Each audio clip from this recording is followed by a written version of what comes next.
right, viejo?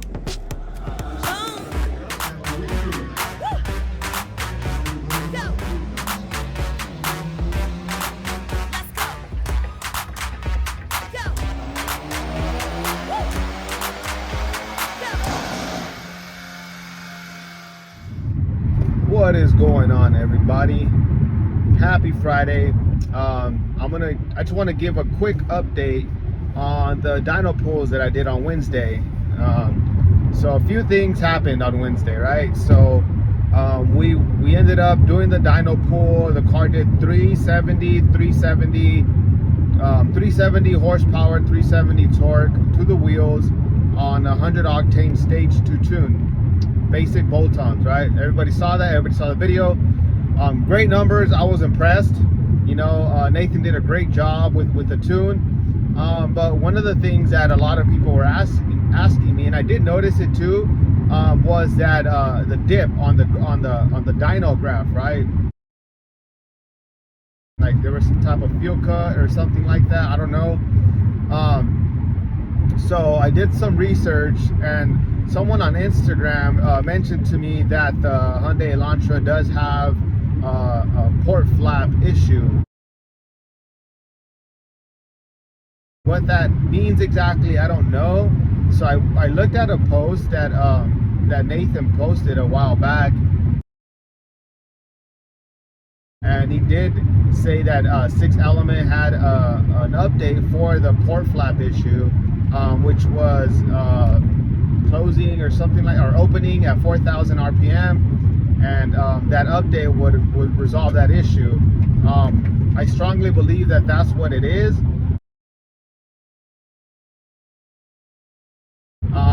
Has nothing to do with the tune, but more with the car. So, but it is fixable. I'm gonna send Nathan a data log, and hopefully he can tweak the tune a little bit to resolve that issue, so the car doesn't do that. I will follow up on this shortly, but for now, that's kind of where I'm at.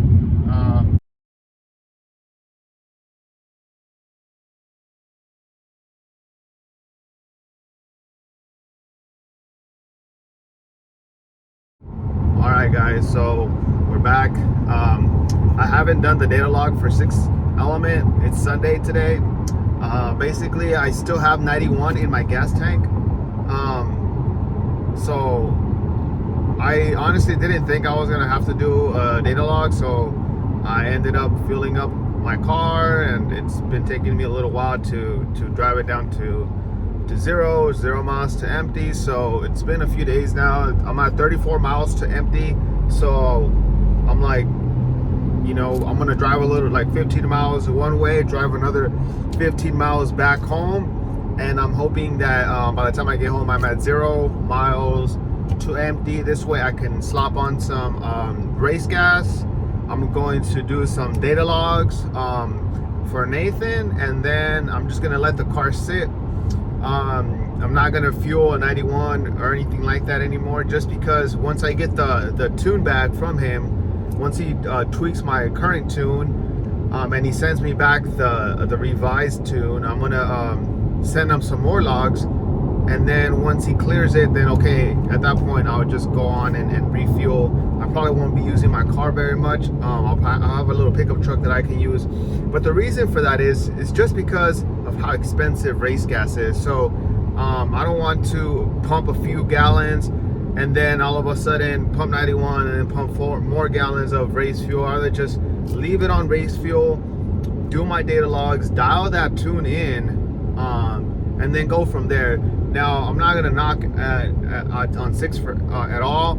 You know, that was the first map that he sent me, and a lot of people are just like, I've seen some negative posts on Facebook or whatever, but honestly, bro, like it's not common to get one tune and boom, like your car is good to go. There's always going to be revisions and tweaks to be made, especially like once you're hitting like you know, 100 horsepower over stock.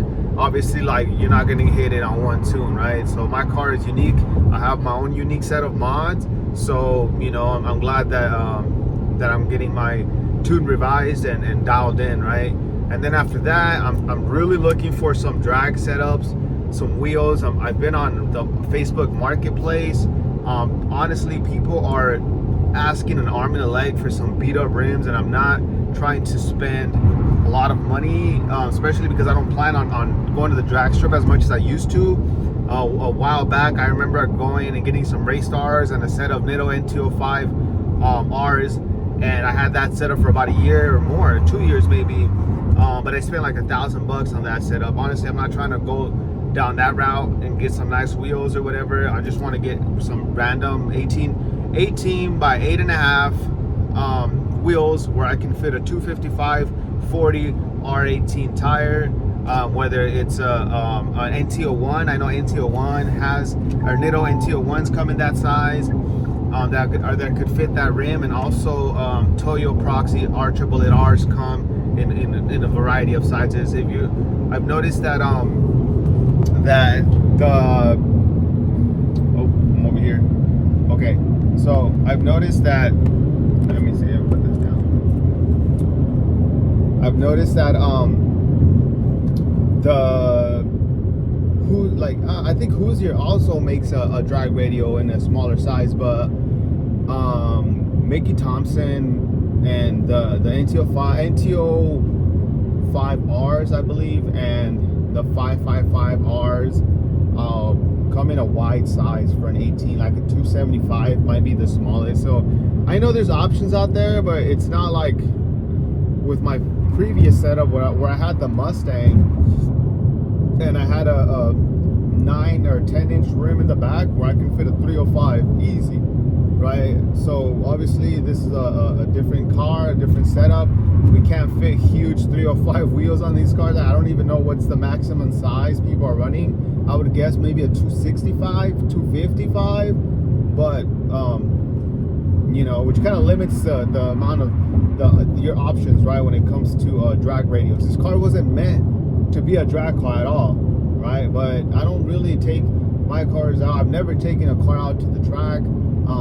Obviously, I feel like that's never been my thing. I have Irwindale here close by, and there's a new racetrack, drag strip in Paris. I usually like quarter miles. They're fun for me.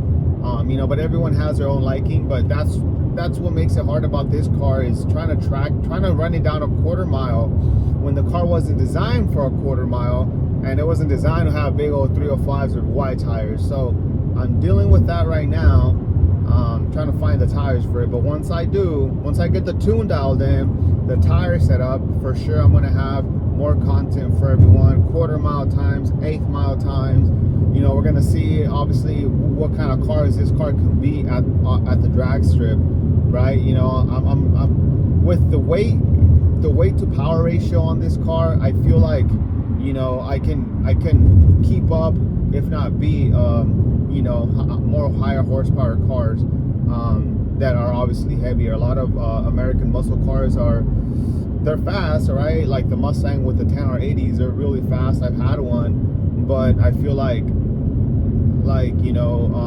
their weight, and then sometimes just by having a lot of power, then they struggle off the line. So that's where the driver mod comes in, and then reaction times and all that stuff. A lot of stuff comes into play. I have experience at the drag strip, so I'm gonna see what I can do. Obviously, I'm gonna post all the content for you guys, and and it's fun, dude. Like, just fun, just a Hyundai. Like, who wants to lose to a Hyundai? And I always get that, and when I started learning about this platform, and now that I've seen how much power this car can make, and the car feels fine. Like, it doesn't feel like I'm pushing it too hard or anything like that, and I feel like, okay, this is a good power level. The car feels healthy, and I just want to see what it can do right now, and it's pretty cool.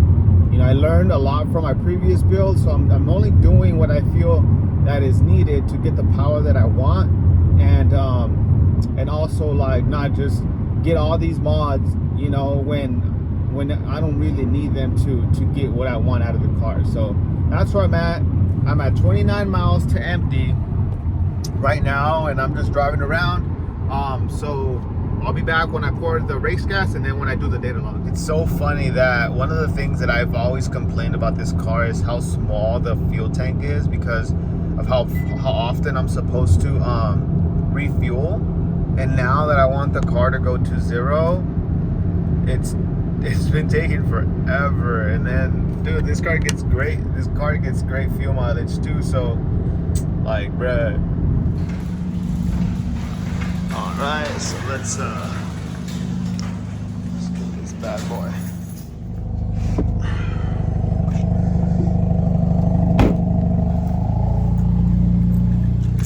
So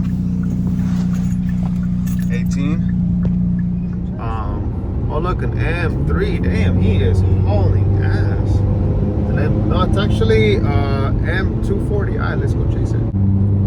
So that was a BMW M240i. I believe it has the same engine as the new Toyota Supra. All-wheel drive, badass car. So anyways, where was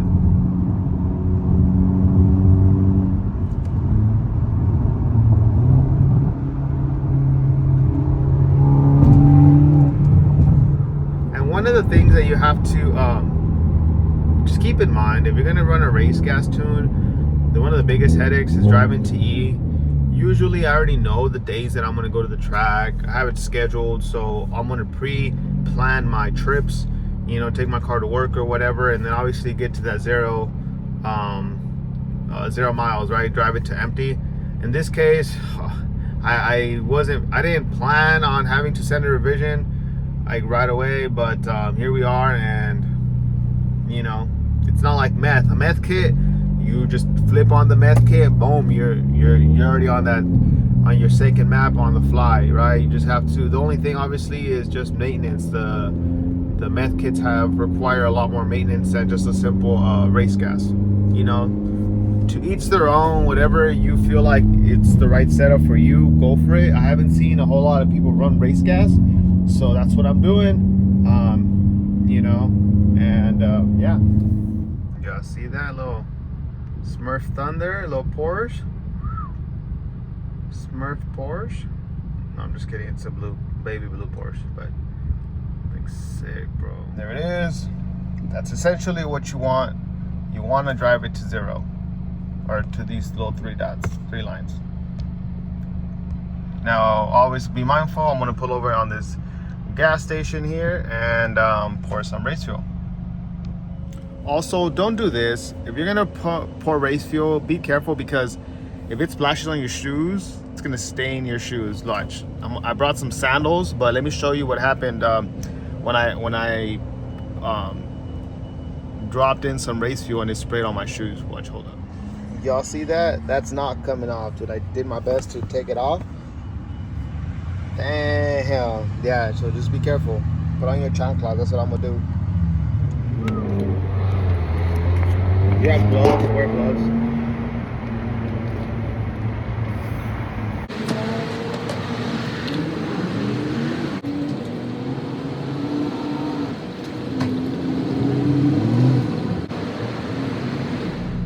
Okay, so we're back. I literally just poured the like about a gallon or 2 gallons of race fuel.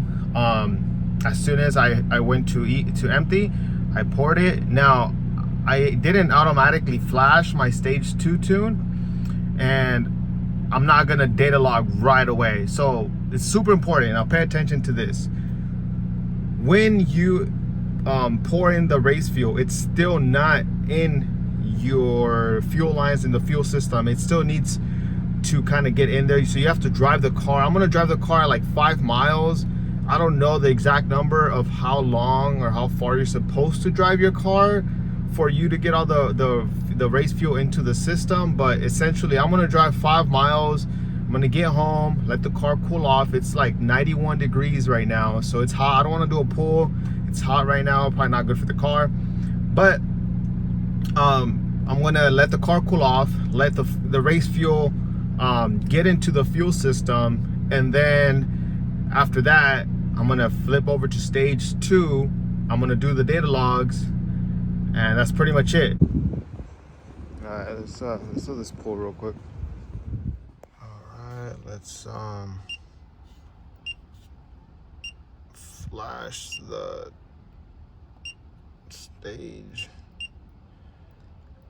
2. to map. Engine temp, engine oil temps went down. But fourth gear to maybe 6,500 RPM.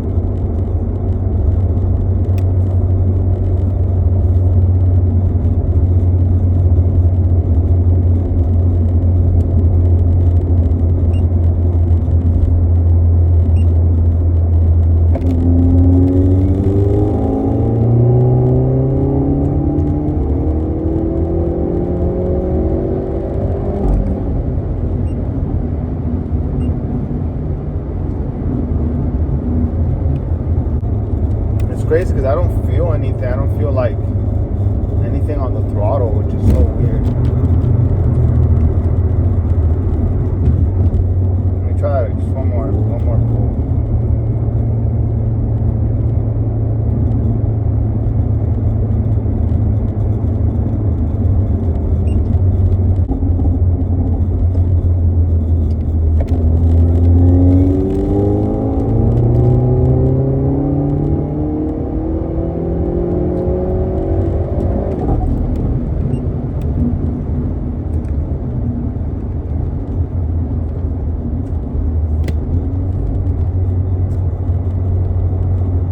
I just did the 3 fourth gear pulls from 2, basically floored it up to 6,000 RPM. I was expecting to feel some type of like something on the throttle. I didn't feel anything. I'm gonna look at the logs right now and see what the car is doing, and then I'm gonna send them to Nathan and see if he can spot something. So here's the fuel rail pressure, AFR, and engine RPM and timing. As you can see, everything's pretty smooth. So we'll see what they say.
Okay, so Nathan sent me like a revision. I slapped it on, but now like I was just I started on the first log. On the first logs that I sent him, I started like at a low RPM. This time I was on 5th gear and I just downshifted, and it was still, the car felt like pretty healthy. And the minute I tried to floor it, right before, like at 3,000, so I was on 5th gear, I downshifted, and the RPM was like at 3,000. I floored it and it jerked a little bit, and then it just went.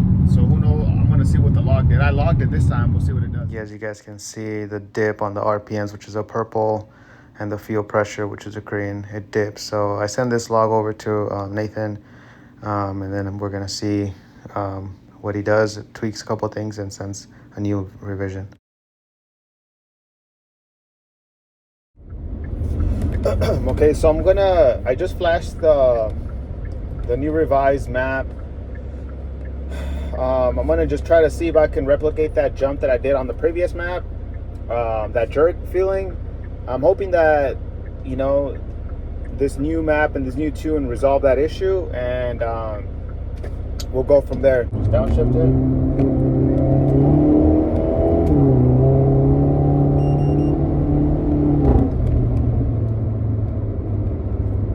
jerking. Cool.